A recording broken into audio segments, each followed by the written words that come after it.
Hey there, everyone. I'm Jeff Haber, and you're listening to No Bed of Roses.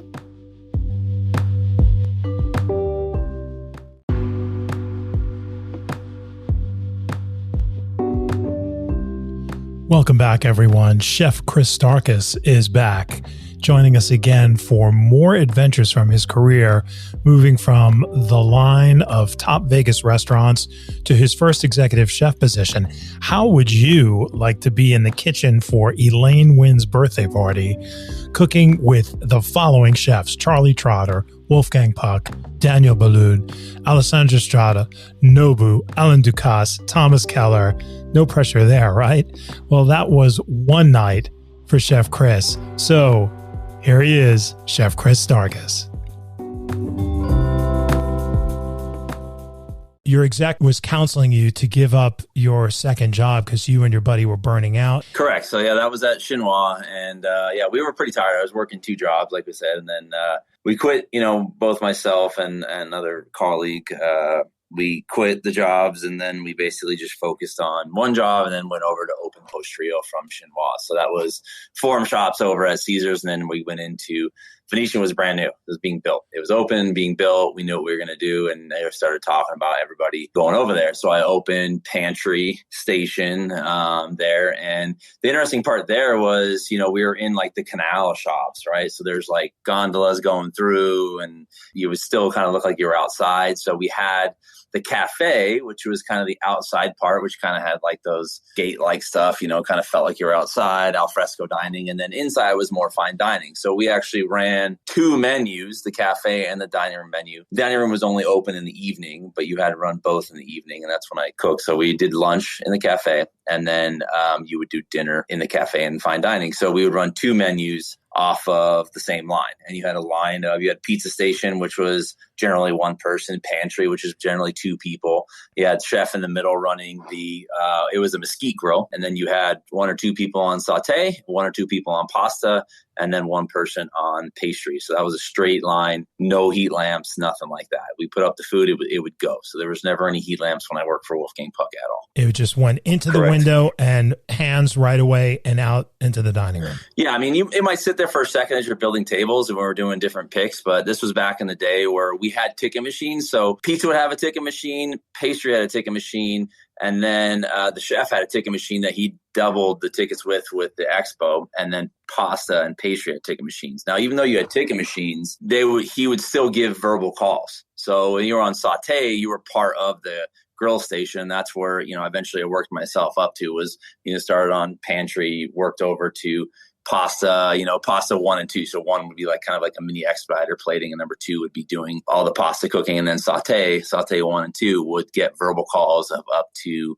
25 dishes for what your pick, we call it a pick, what your pickup was. So he would call out the orders to us, and you had to remember, depending on what station you were, you might have a ticket or you might have to go off a verbal call based on the picks. And so I remember the first night we opened up, we did, what they would call a soft opening, which was kind of like a friends and family type thing. And I remember we did 50 covers, and it felt like we did 200. 50 the hard way. Yeah, because no one knows anything. There's nothing jiving, opening a restaurant, especially with new personalities, new people, new functions, things like that. And, what are we going to call each dish? We had, if you have different crab dishes on, and making sure print, hey, if this thing's printing on Pantry, I don't need to see what pasta is doing, because we're going to verbal call to each other and make sure that we come up at the same time. And so we learned a lot of verbal communication there. Then as we opened up, I remember next thing you know, we were doing 200 at lunch, and then 500, 550 for dinner. We were balls to the walls as soon as we opened up. It took maybe a week or two to kind of get going. But then, of course, the hotel opens up. It's the newest thing on the strip. Everyone wants to go there. So you have people coming in, and it's just packed. And that's what it was, is that you'd steal the spotlight from all the other casinos and restaurants at the time when you were the newest hotel, because people wanted to come check it out and see what they had heard on the news. It just never stopped at all. How long would that last? How long would that honeymoon period last, Chef? You mean how busy we were? Yeah, when you scale to 200 at lunch and 500 during the week, you're doing right for dinners. Yeah. Is that? Yeah. And so weekends were touching 7. That would be our max. We would, it was 550. If we were doing 4 1/4, we knew we could do more depending on how we were turning. And is that 3? Is that 3 turns, 2.5 turns for? if I remember right, it was we probably sat 250 with the cafe and the dining room inside and a couple bars, a couple of bar seats there. So I was there for a number of years, I think 2.5 years. And I worked my way through the line there and worked all the stations and saucier and whatnot. And then I eventually wanted to go in pastry. My friend and colleague, Kenny, was one of the pastry chefs there who worked under the main pastry chef, Christoph. I knew that I wanted to work in pastry because I was jumping around. I did some pizza. I wasn't amazing at pizza. And there was a lot of pizza guys that worked at Lupo, which was over at Mandalay Bay. And they would work there in the morning for lunch and then come work for us. And these guys were they just crushed it on the pizza station. So there's really, it was kind of hard to get into that world. Like I would help out in between and roll out pizzas but they're so fast and good at what they do. I would work pantry, work over, like I said, on pasta 1 and 2, saute 1 and 2. Did a little bit of grill, but I was really interested in wanting to do, and that's where the chef worked. So that was kind of like in between periods of time. Like unless you were a chef, then you did not work the grill. And then I wanted to work pastry because I kind of learned all the other stations and wanted to keep challenging myself. And I remember at one night I kind of came up with this idea, and we were out having drinks with Kenny, and I said, "Hey, Kenny, I need to tell you that I want to work in pastry." And at this point in time, I was like their main guy. So like I could work any station. I didn't ask for days off. I didn't go out to concerts. I didn't have necessarily a love interest at the time. I later on met my wife, who I'm still married to, Diana, now of 17 years there. Let's not gloss over that, shall we? Let's fully acknowledge the miracle of two people in the business meeting, marrying, and staying married. Because she was in it for a little bit. She came in as a host and then wound up becoming a manager, and she wound up leaving. So she was just kind of like, we can't have both of us doing this. We were dating at the time. And the only reason I met, and this is where I think it's kind of interesting, is that she only came to be a host. She's absolutely just smart as a whip, majored in university in like 2 different majors and whatnot. So she was actually a flight attendant for National Airlines, which was the owner, Sheldon Adelson, was of the Venetian, owned that airline. And when 9/11 happened, none of her family wanted her to be a flight attendant anymore. She took a host job when she was way overqualified, and everyone asked her, like, "Why do you want to do this?" She's like, "I just need something to kind of see what I want to do, kind of set back." And that's the only reason I met her. I mean, I was at the restaurant all the time, so I didn't go out and meet people. There's no time, right? So that's the only reason I even met her. So, the fact that kind of serendipitously happened, that she picked the one restaurant in the one hotel that I was working at all over the strip, much less the world, if you want to go out even macro versus the micro. But how many openings do you think you've done in your career now? PostTrio, Alex, Kachina. So 3, 4, somewhere around there.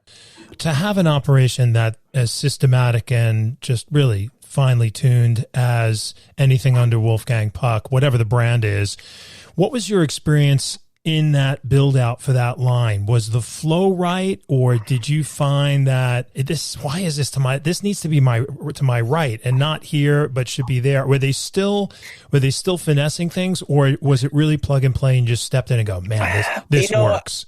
I think honestly it was as good as it could have been. There's always something that changes, like pastry was in the corner, and when I was in pastry, we always wanted something bigger, or a better place to plate, or more racks, So as the menu develops, you always like, well, the original menu, you kind of plan it off of that, and then as you find out what your sales mix are, you change it, things like that. So, I mean, it was pretty darn good. Of course, there's always little changes. There was enough room to plate stuff. We had to bring up a little sauce well that was plugged in that wasn't on the line, but it made for easy cleaning.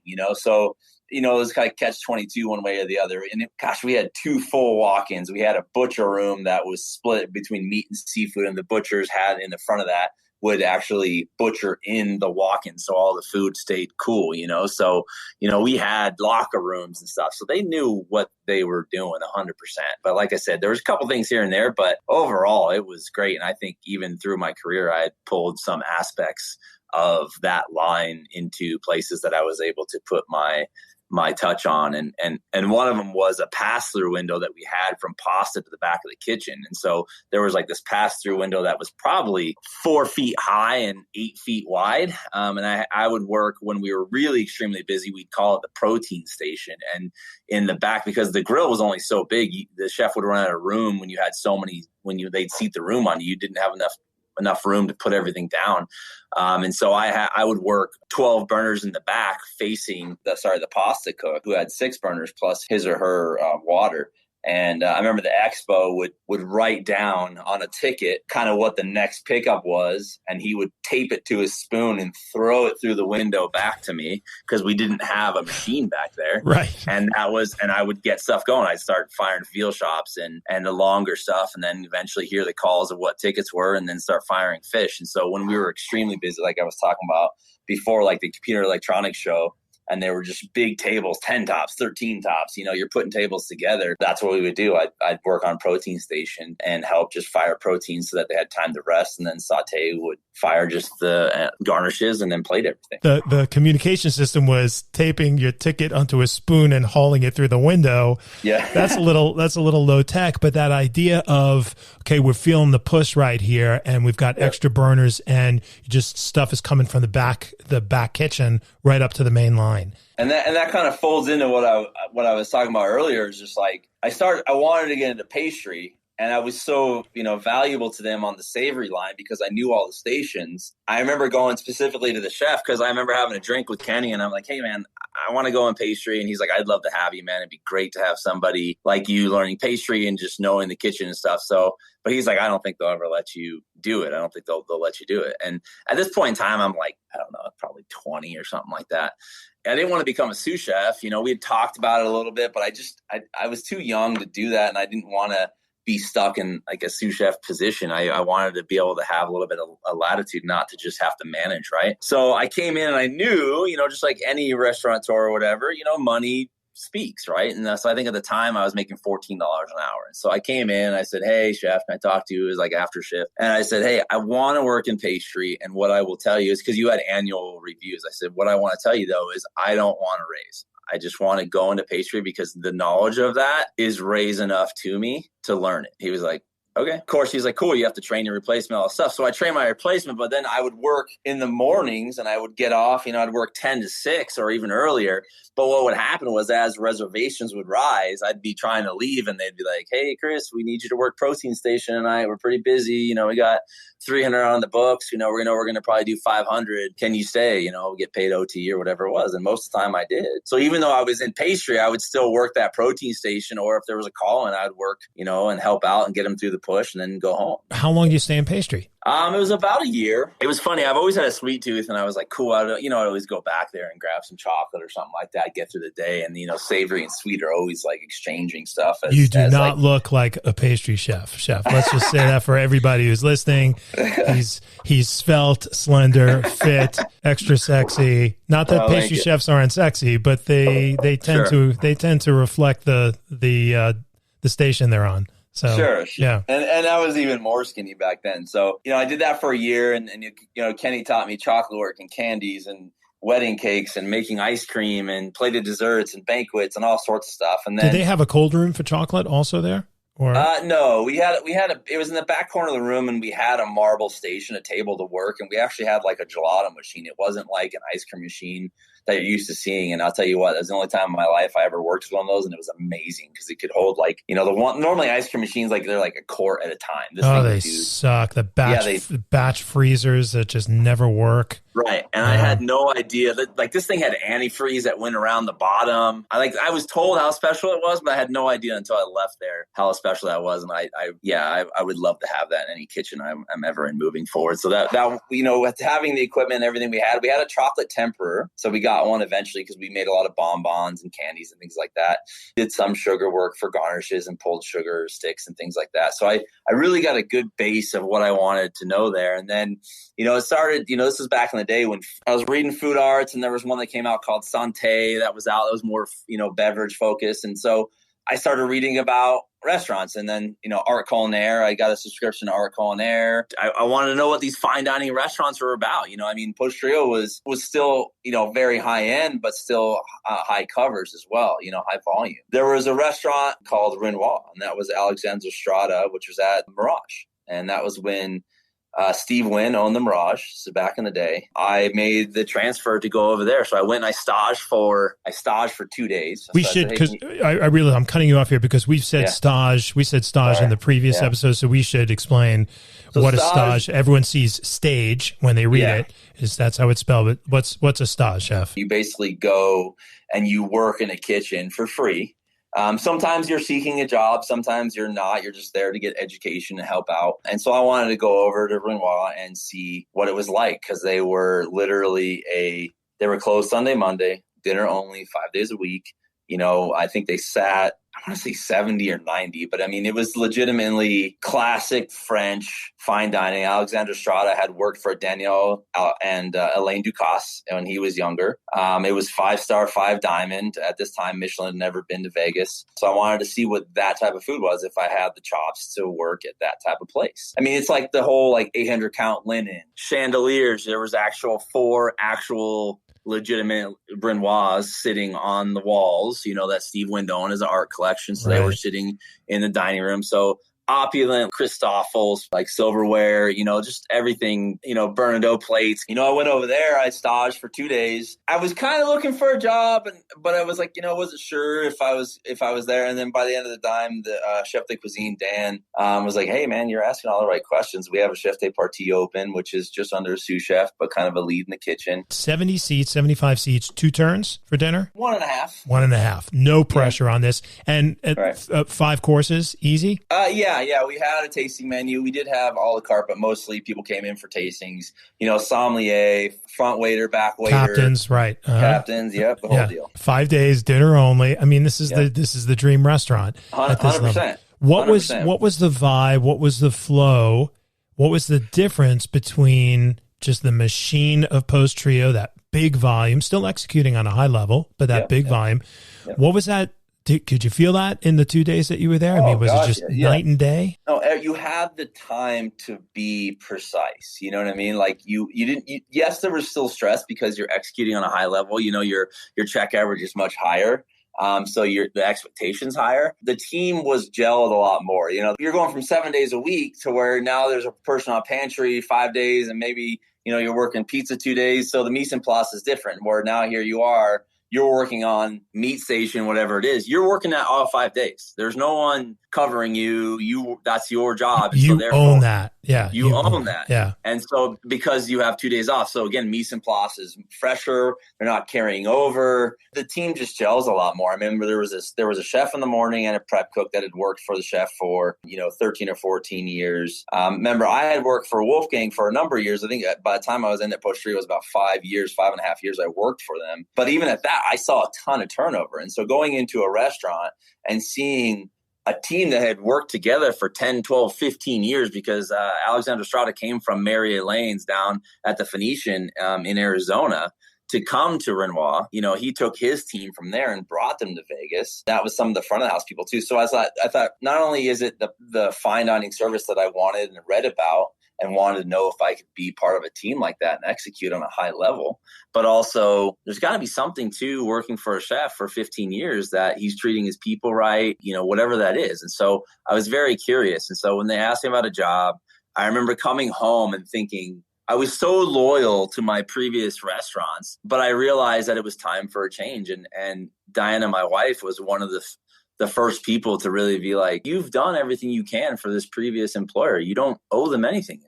You said you'd open this. You said you'd do that. And I checked off all the boxes, and it was about something new now, something that, I did not that I wasn't proving to myself anymore, but I really wanted to do this. But it felt like, gosh, what if I got this? This is what I've always wanted. And then can I get it? And so I sat down with Alex, we talked about the wages and all that stuff. He hired me in, essentially I started with him. I remember him saying, hey, I want to let you know, my contract is up here in December. Steve Wynn is going to be building the Wynn Resort at the Desert Inn. He bought it. He's going to be selling everything to MGM, and I'm going to go over there and open a restaurant, a namesake restaurant called Alex. I hope that you're going to work hard, but I want to let you know that we're done in December. And if you prove yourself, I'll bring you over there with me. Okay, well, I thought, hey, I have a job that has no end. And now I'm going to go to this other place and kind of gamble on myself, if you will, to make sure that I can go to that next round. I hope I can work, and prove to you that I'm worthy to go over the new restaurant because that would be amazing. I jumped feet first and got right into it, gelled with the team, and because like we talked about, we were off Sunday, Monday. So we'd break down the kitchen on Saturday night, stay late, go out Saturday night, maybe hang out Sunday. At the time, I played a lot of golf. We'd play golf on Sunday or Monday, but everyone would hang out because we all had the same days off. So that helped gel the kitchen. Oh my God, to build that team. Absolutely. Right. And we talked about family meal, right? So we'd all sit down and have family meal because you were dinner only. So this was that time that I got to do all that and really see it and feel it. Now, we did that. It was 5-star, 5 diamond, the whole deal.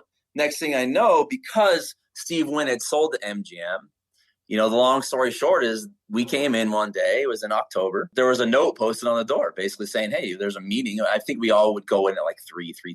So there was a meeting at 4. It was a mandatory meeting. And we were all kind of looking at Alex like, Chef, because he was there all the time. We're like, Chef, what's going on? He's like, I don't know. Everybody's coming. We're ready for service that night. You have to remember, these are union houses as well. All these hotels are union at the time. This is the first union that I worked in because they were part of the hotel. Wolfgang leased their restaurant, so they were not union. The culinary union in Las Vegas, for anybody who doesn't know, is very strong.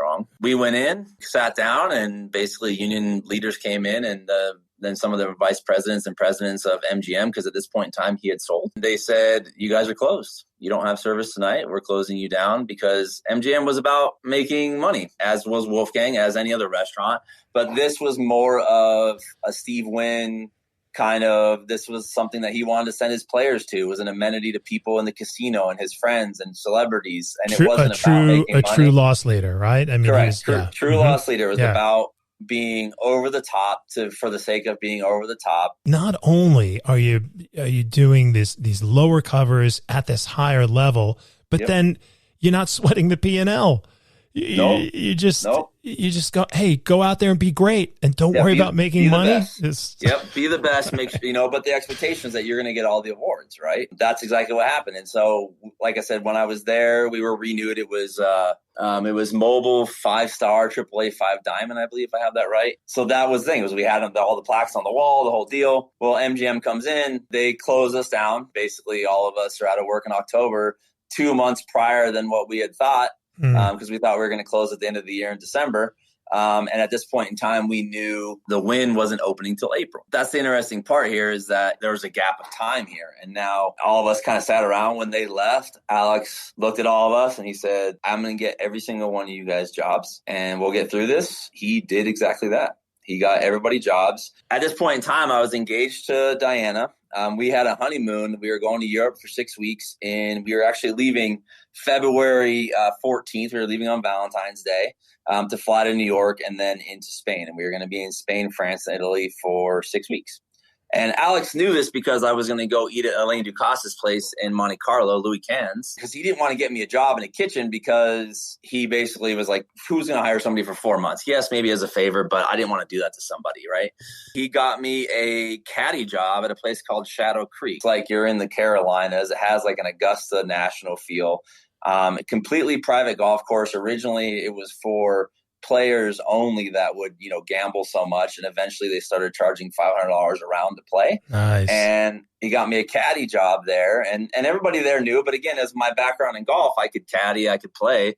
And so I got to caddy for a couple months out there and range attendant and know that I was just kind of biding my time before I went on my honeymoon. And then, we were going to open Alex at the Wynn Resort in April. Not a bad way to do it, I think. No, but it's easy to tell a story now, but there was a lot of question marks going on there. And so luckily at this point in time, again, I knew Alex was going to take me over there. Diane and I take our trip. We go to, Europe for 6 weeks. We backpack through, this is when we didn't get a chance to go to El Bulli, but this was when, Fran is doing all his stuff in Spain and all that stuff. We go through Cognac in Paris, and we eat at Louis Cannes, Ducasse's place, and we're eating, bed and breakfasts and checking out champagne. How was Louis Cannes? How was that? I mean, it was really good. It was really good. And I remember Alex telling me he worked in that kitchen when he worked for Alain Ducasse, and he said, hey, talk to the chef, because he still knew the chef there, which is how we got the reservation to begin with. But he said, go get a kitchen tour, because that's exactly what Alex is going to look like, basically rough, off of that kitchen. And so sure enough, we took a tour, and as soon as Alex was built, it looked exactly like is that the classic kitchen? French kitchen? Yeah. Is it the kitchen out of Ratatouille, the classic brigade kitchen? Yeah, I mean, you can say that. Yeah. It was similar to that. You got it. You had 3 different lines going up to a front pass that was perpendicular, where sous chefs and chefs plated everything, and that were under golden lamps. Everything was put on silver trays and sent out. And the interesting part here is, we were opening up. We were doing all of our stuff before the hotel opened up, and just like we talked about the Venetian, the Wynn was the next biggest thing, and here we were opening a restaurant. Now, Alex, he still said, "Hey, I need you to be 5-star, 5 diamond," and they knew Michelin was coming to town. Michelin had talked about it at this point in time.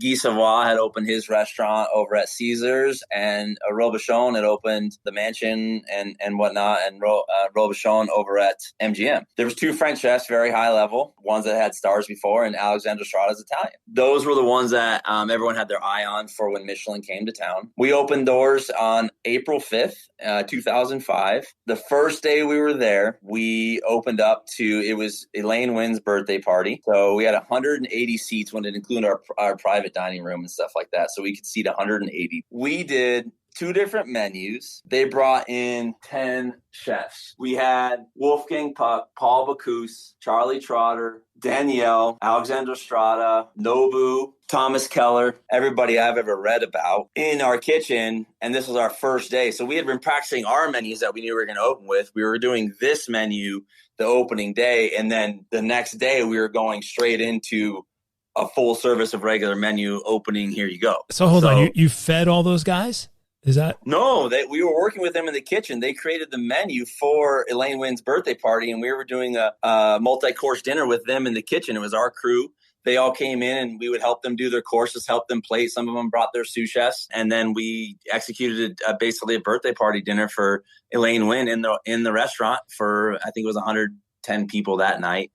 Celebrities and all sorts of things like that. That sounds to me like either a dream or the ultimate cluster. I'm not sure which. What was it? It was a dream because, of course, at that level, all those guys are amazing at what they do. Now, it was a cluster in terms of different egos, different level of egos in there. Yeah, it was interesting. Ducasse is there, and of course, Danielle and Ducasse knew Alex because he'd worked for him so long, and most of them were really respectful, shake your hand, say thank you. I've had nothing but, good interactions with Thomas Keller over the years, guys like that are just like, look you in the eye, we're just line cooks, he's him who he is. And It was just an amazing experience and the way that he treated us. So that was our first night at Alex. And then the next day we were going into our menu. Now, the difference here is when we worked at PostTrio, we had 9 cooks plus a sous chef.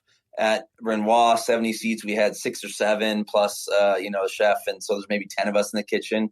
Now over to Alex, bigger restaurant.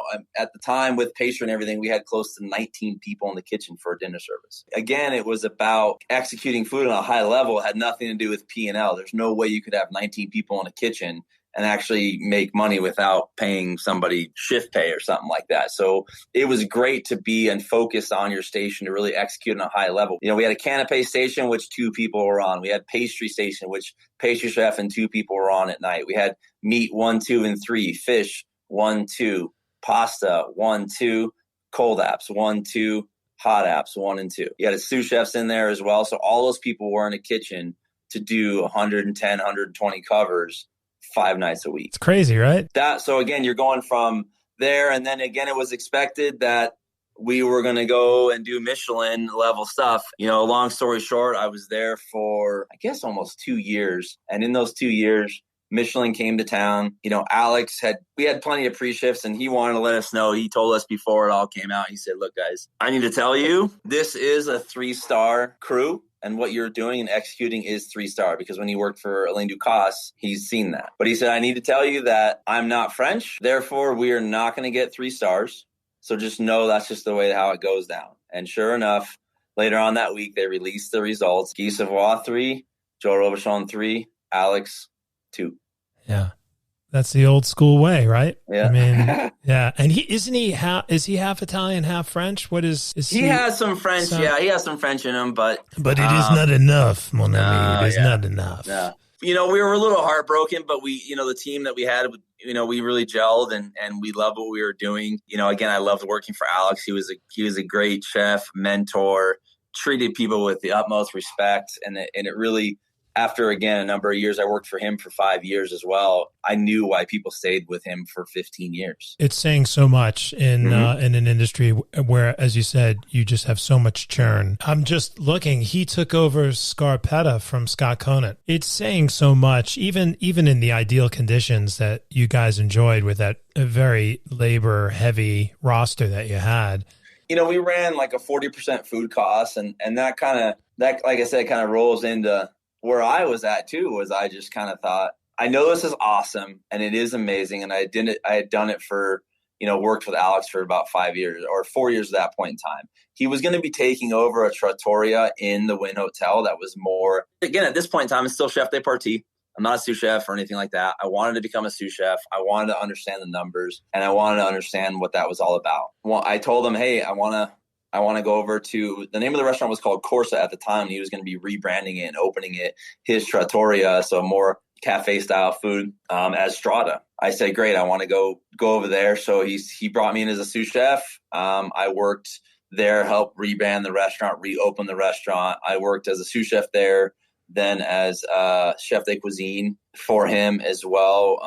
At the time, his chef that had been around for a while, Dan, was the executive chef there. Eventually he had left. I was chef de cuisine, and that was something that was eye-opening in terms of understanding, because I wanted to know how to make money, because I thought, well, this is all great. This is all great resume builder and everything, and this was exactly what I wanted, but I knew that if I was going to go out on the open market, that I could make money from amazing food was what investors and people were really going to want from me as a chef. There's only so many chefs out there that can just open a place for their art and, for whatever reason, just do their art, not make a lot of money and do the art culinary food that you see if you're reading art culinary, and that most people want to do, but don't realize what the business is behind it. And so I wanted to know that balance. Yeah, and that's a great point. And when you mentioned 40% food cost, I had a twinge, a pang. It just, for anybody who's listening, that is something that no normal, I would say 97% of the restaurants in the world cannot run.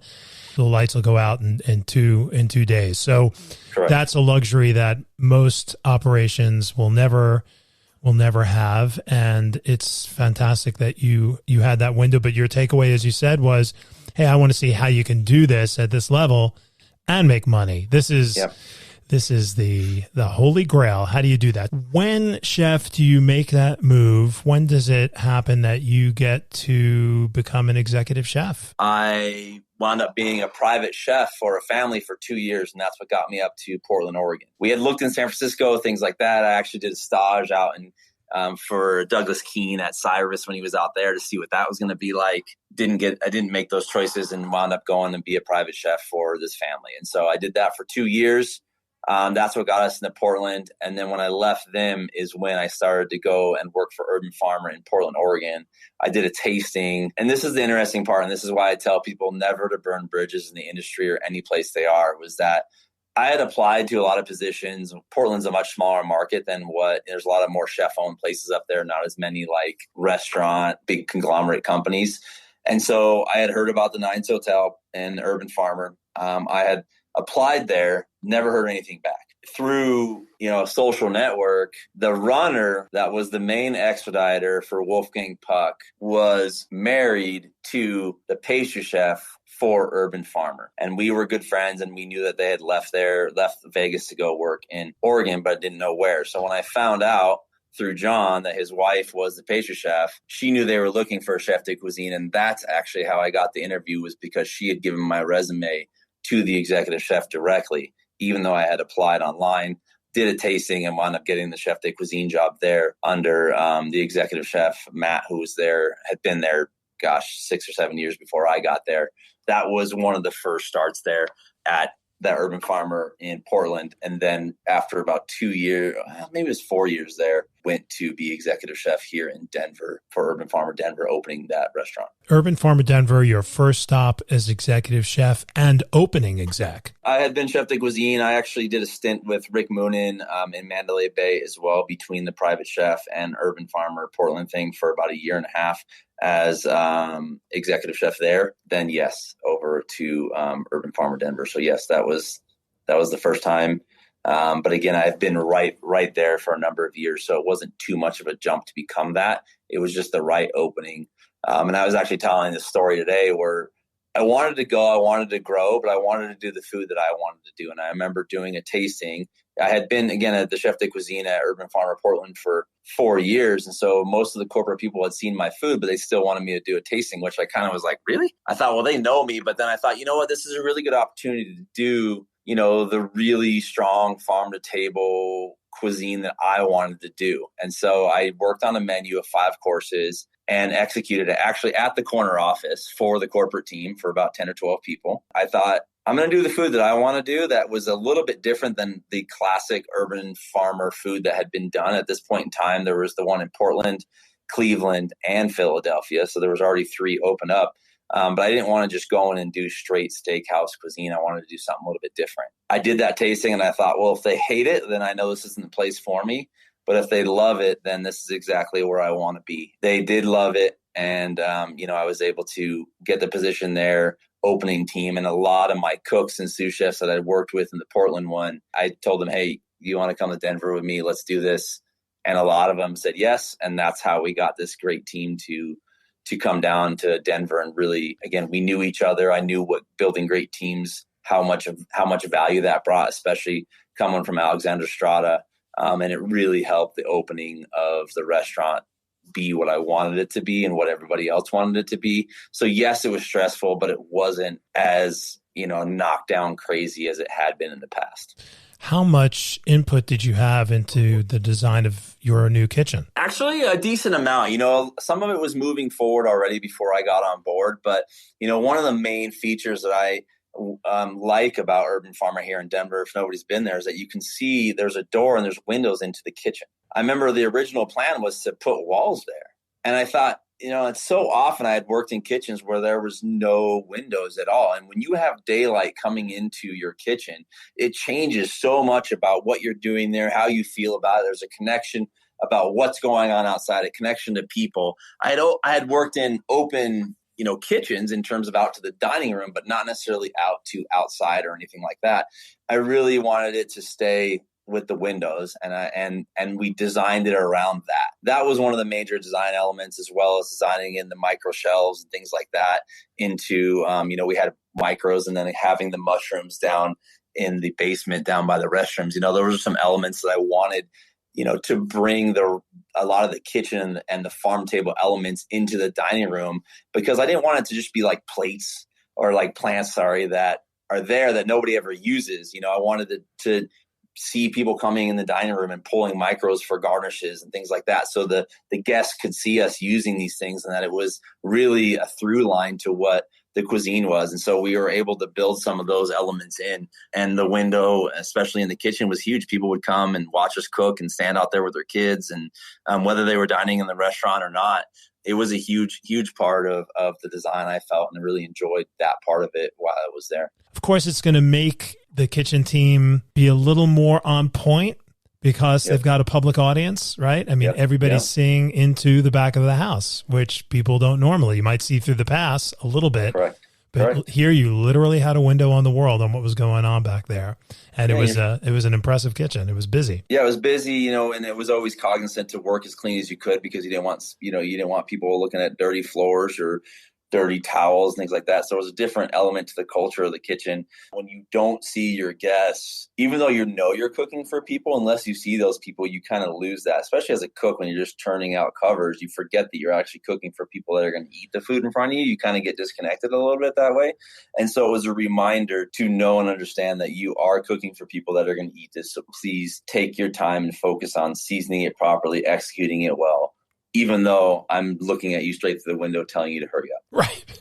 Right? Right. So there's always that nuance of like, I know I'm looking at you and you told me 4 minutes.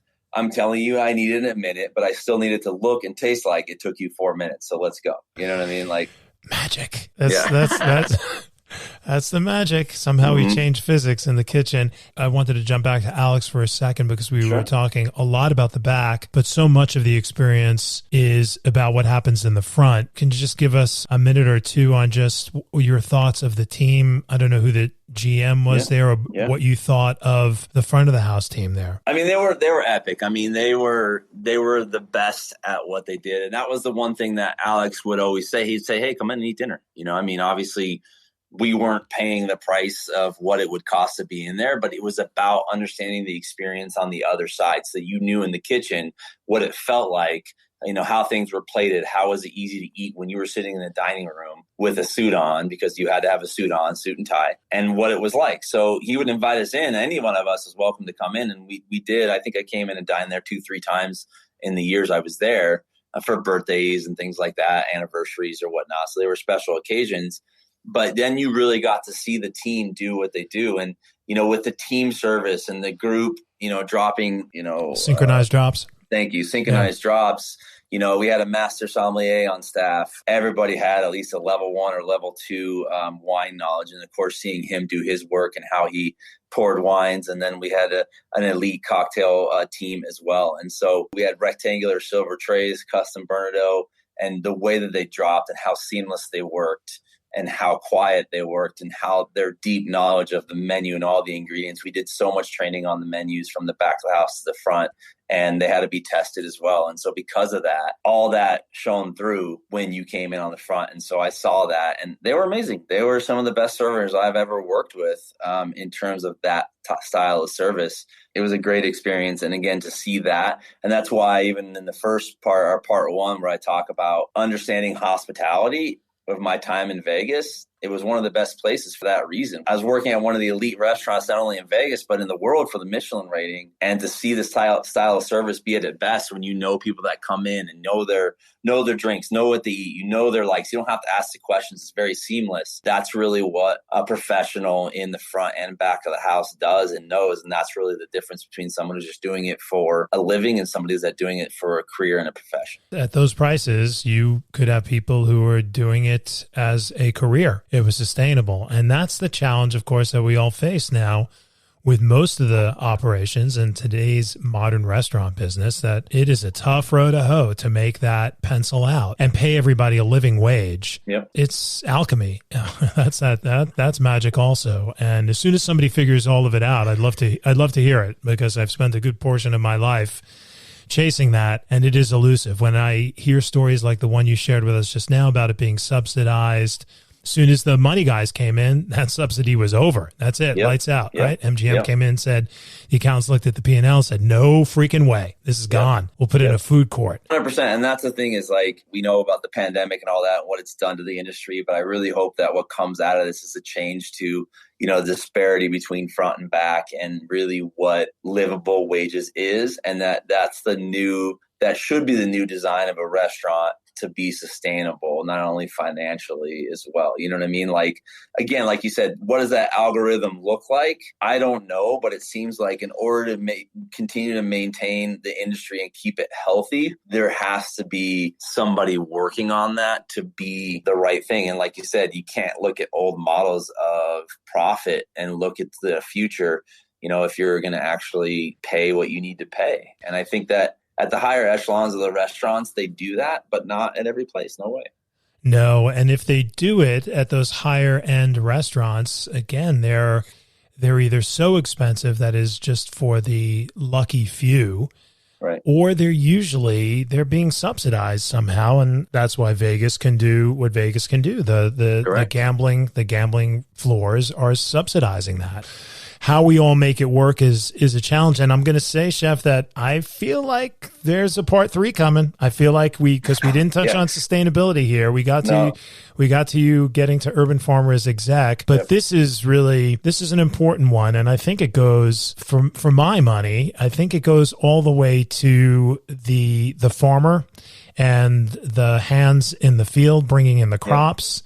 animal husbandry, and how do we in the entire value chain, how do we make it work so that when that plate hits the table and then that guest gets that check, that everybody does feel that there's value, that everybody has been paid appropriately, and everybody can go home and take care of their families and come back tomorrow and put in another great day. How we get there is going to require a lot of thinking. Agreed. And I think that, again, we'll touch on it, like you said, in a part 3 would be, I think we did a lot of as much as we could at Urban Farmer in that respect. I have a lot to say on that topic of how it could be done, but it's tough. It's not cheap. Real food's not cheap. And that's the thing, is that as a culture, we're used to some foods being cheap and then not understanding the difference between cheap food and food that's well produced by people that know what they're doing, and why there's certain things that run higher in price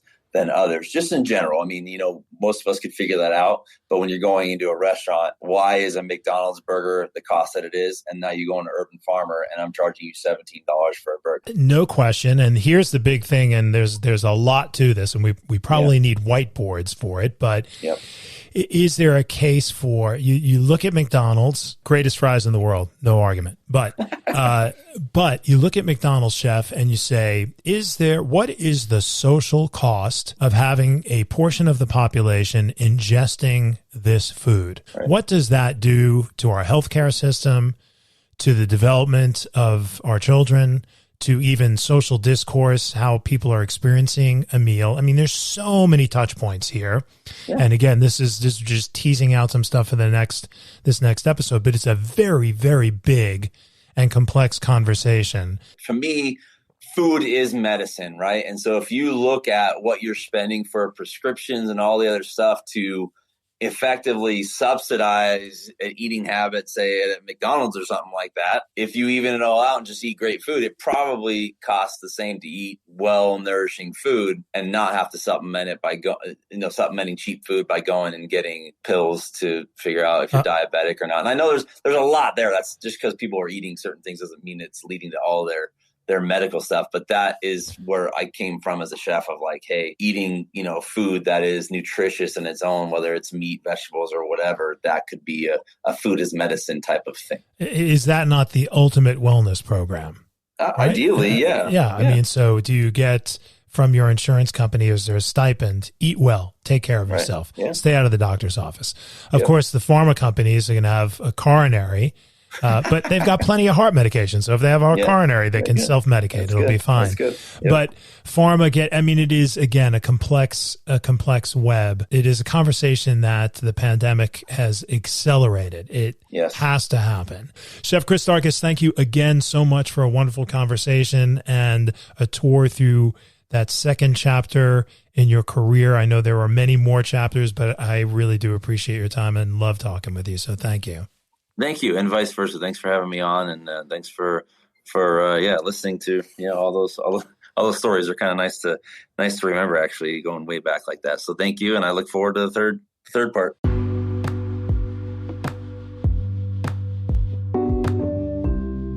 Just great stories from Chef Chris Starkus once again. How about that night for Elaine Wynn's birthday party? I know I started with that in the intro, but man, that's a lot of pressure, a lot of talent in that kitchen. Chris has gone on to teaching now, and one of his big passions is sustainability. And that's going to be our next visit, something that I'm also really interested in and is a big conversation for many of us to have. So hopefully you'll come back and join us, and hopefully you enjoyed today. So until next time, stay safe. And remember, you will find No Bed of Roses wherever you find fine podcasts. See you soon.